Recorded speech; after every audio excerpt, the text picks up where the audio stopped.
Olá, amigos, para mais um podcast aqui no nosso canal História e Arte. Quem fala com vocês é o professor Marcos Paulo, professor de História Geral, em processo de conclusão agora da minha primeira pós-graduação, né, minha primeira especialização, Lato Sensu, que é a História do Brasil. Mas hoje eu vou falar propriamente de História Geral, não vou falar de arte nesse caso, que apesar do nosso foco se falar dos dois temas, hoje eu vou falar um pouco mais de história com vocês. E qual é a abordagem de hoje? Vamos falar sobre o que é relativismo cultural e etnocentrismo. Beleza? Então, vamos começar pelo relativismo cultural. A ideia de relativismo cultural, segundo, não falando somente de história, mas propriamente da visão antropológica, ou seja, do estudo do homem, né, antropologia, o estudo do homem, é a ideia de que existem diversos tipos de... A cultura, ela, vamos botar assim, ela é dividida de diversas formas, né? A ideia de cultura, de culturas dos povos, e elas são variáveis, ou seja, são relativas. Elas, cada uma tem seu tipo de cultura. Como é que eu posso exemplificar isso para vocês de uma forma melhor?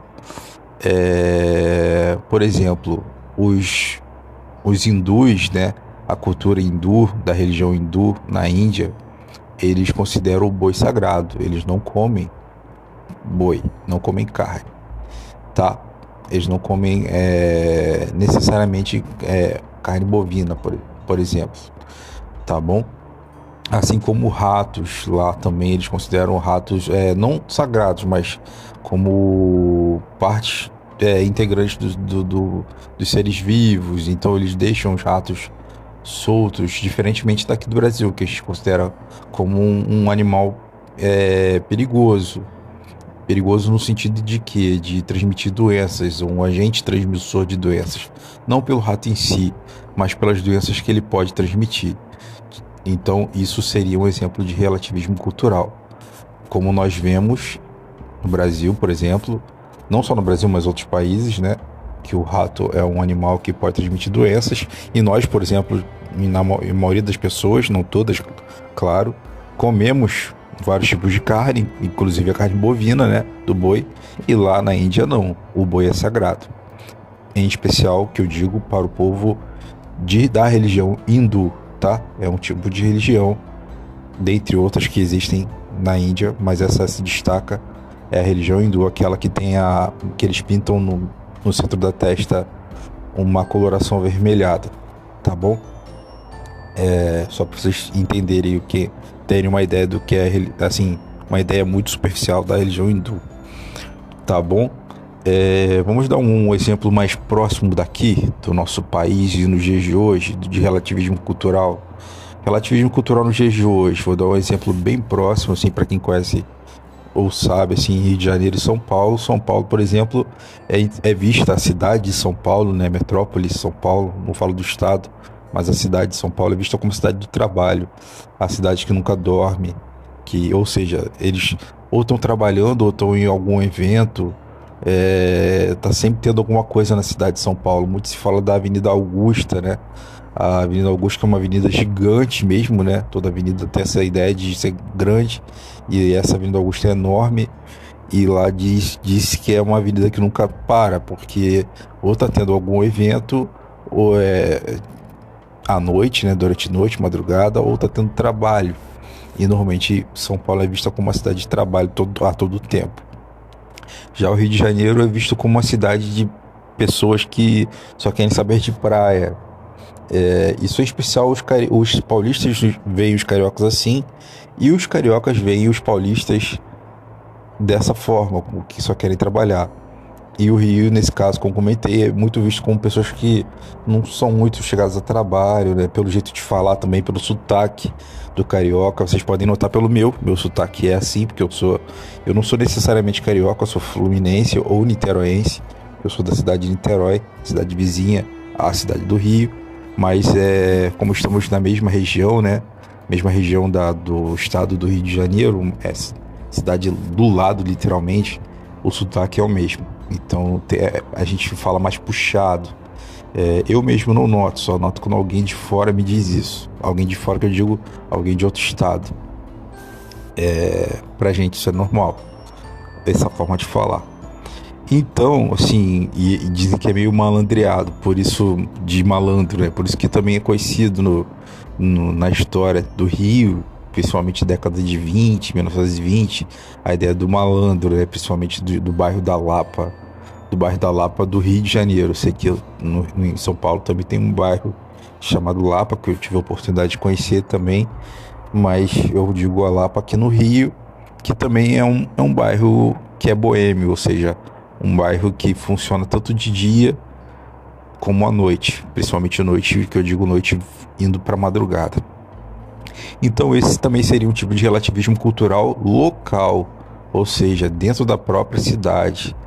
E essa questão que eu comentei sobre os paulistas verem, os paulistas, né, no caso da cidade de São Paulo, verem os cariocas como aqueles que só querem saber de praia, não querem muito trabalhar, e da mesma forma os cariocas verem os paulistas como aqueles que só vivem para o trabalho, aí entramos numa questão chamada etnocentrismo, beleza?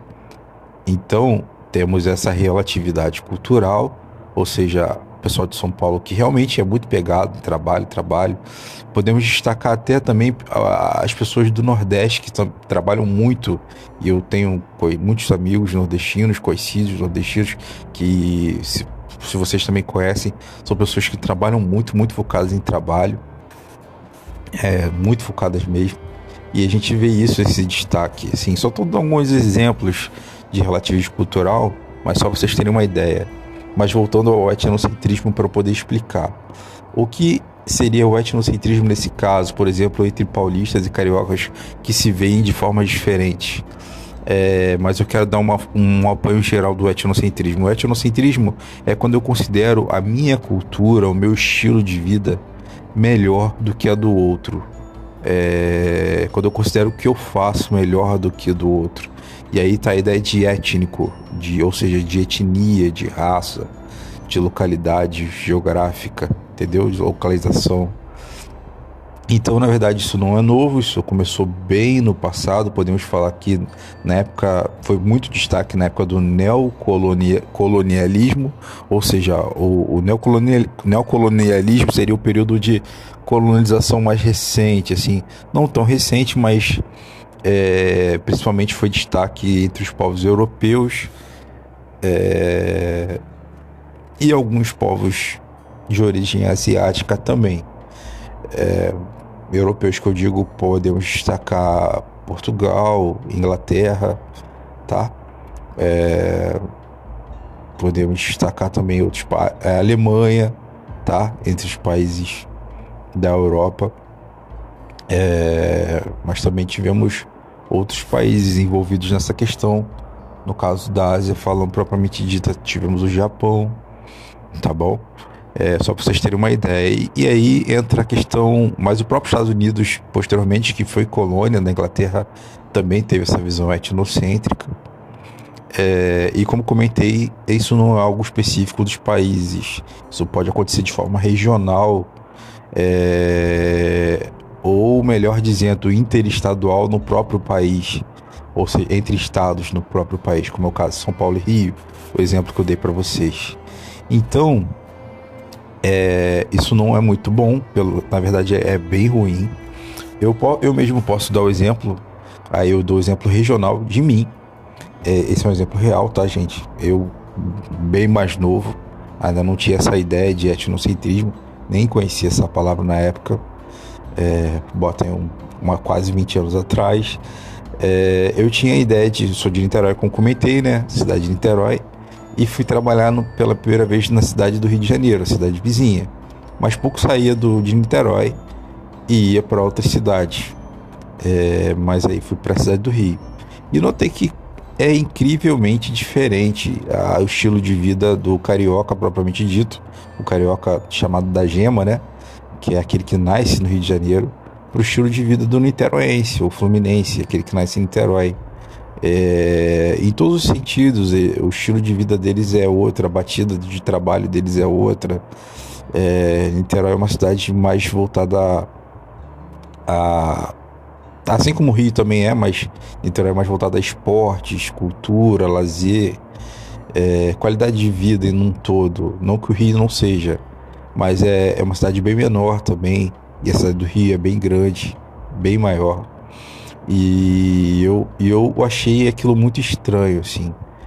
E aí eu tive um posicionamento naquela época, na casa dos meus 20 anos, etnocêntrica, onde eu achei que Niterói era melhor do que o Rio de Janeiro.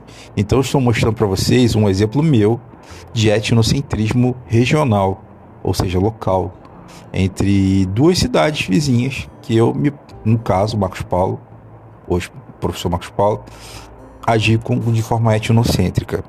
Por quê? Porque eu não compreendia o relativismo cultural que existia, ou seja, a diferença de culturas que existia entre a minha cidade, Niterói, para a cidade vizinha, que era a cidade do Rio de Janeiro.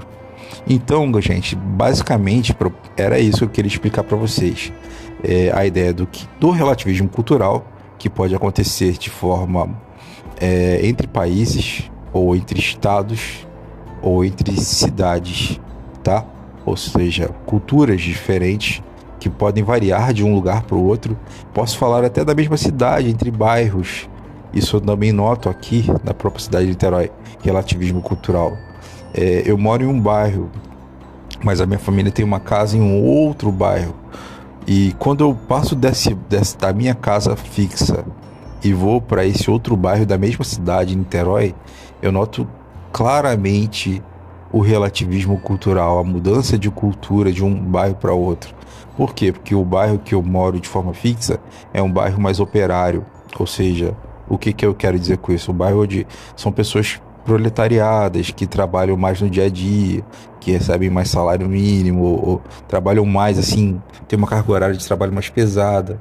E a outra casa que nós temos, no caso um apartamento, são de pessoas mais abastadas, assim, mais abastadas financeiramente, trabalham menos, a carga horária é menos puxada, e você nota isso na forma do estilo de vida das pessoas, também, não digo só no financeiro, mas também na forma como elas, de educação, a questão de quanto de educação que elas obtiveram. Quando eu digo educação é num todo, tá? É forma de tratamento, forma de estudo, quanto de estudo que elas tiveram acesso. E já e na outra casa que eu disse, que é que eu fico mais tempo, são pessoas mais simples, que tiveram menos acesso à educação. Então isso também é um relativismo cultural, tá? Porém, se eu agisse de forma etnocêntrica, ou alguém de fora viesse e visse, e essa diferença que eu vejo na minha própria cidade, de bairros, apenas de bairros, poderia agir de forma etnocêntrica. Tipo assim, notar e pensar que esse outro bairro que eu comentei, que é mais abastado financeiramente, pessoas com poder aquisitivo maior, considerar que lá é melhor do que aqui. E aí isso seria etnocentrismo regional. Entendeu o que eu quero dizer? A diferença de uma coisa para outra? Então, são duas coisas diferentes, mas que estão diretamente interligadas. A ideia de diferenças culturais, porém, que se respeitam, isso pela visão antropológica, tá bom? Pela visão da antropologia, o relativismo cultural, as diferenças de culturas, e o etnocentrismo, que é quando eu considero a minha cultura superior à cultura do outro, o meu estilo de vida superior ao estilo de vida do outro. Então é basicamente isso. Eu queria destacar para vocês, eu tenho um artigo científico atualmente disponível na Amazon. O artigo científico, para quem não sabe, é um estudo acadêmico, né? Normalmente voltado a trabalho de conclusão de curso. Esse foi um artigo que eu desenvolvi na época da conclusão do meu curso de História Geral. E eu escrevi justamente sobre isso, falando sobre essas diferenças e destacando o passado, e por nome O Fardo do Homem Branco. Essa foi uma frase e que foi um destaque de um escritor. E o que ela quer dizer? Ela é uma frase etnocêntrica, onde, em outras palavras, o homem branco ele não tinha essa percepção de relativismo cultural, de diferenças de culturas. E aí entra-se a questão de que ele precisa aculturar, ou seja, passar sua cultura para aqueles que eram que não tinham cultura no ponto de vista deles. Ou seja, passar toda a questão de forma de pensar, forma de estudar, religião, segundo o ponto de vista deles, no caso o homem branco, para os outros homens que não eram brancos, ou seja, que não eram caucasianos, que não eram daquela mesma cultura. Isso é etnocentrismo. Então meu trabalho é sobre isso, um artigo científico. Deixo aí a sugestão para vocês, com base em pesquisas, não é um trabalho inédito, tá? O artigo científico, para explicar, ele é base de pesquisas de outros autores para desenvolver o artigo, tá? E eu disponibilizei na Amazon recentemente. Minha ideia é deixá-lo de forma gratuita, porque é uma forma de conhecimento. Então, eu acho que, como eu não consegui deixar na Amazon de forma totalmente gratuita, eu botei o menor valor possível para quem desejar ter acesso. Até porque, como comentei, é um artigo, né? Não é algo inédito. O que eu escrevi é com base em algo inédito. O que eu escrevi é inédito, mas com base em estudos de outros autores, tá bom? Só para poder explicar essa ideia do artigo científico e do meu livro, né? Meu e-book, que é o meu artigo científico propriamente dito, chamado O Fardo do Homem Branco, que é um estudo sobre o neocolonialismo, tá bom, gente? E falando em destaque sobre essas questões de relativismo cultural e etnocentrismo, que foi o tema de hoje do nosso canal de História e Arte. Então é isso, gente. Aqui eu tô fechando esse podcast. Espero que vocês tenham gostado. Se vocês tiverem alguma dúvida, alguma sugestão, podem entrar em contato. Será um prazer.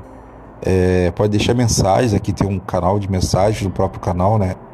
Pode deixar mensagens, sugestões sobre temas relacionados à história ou à área das artes, que em breve eu vou estar trazendo outras temáticas para vocês, tá bom? Um abraço a todos e até o nosso próximo podcast.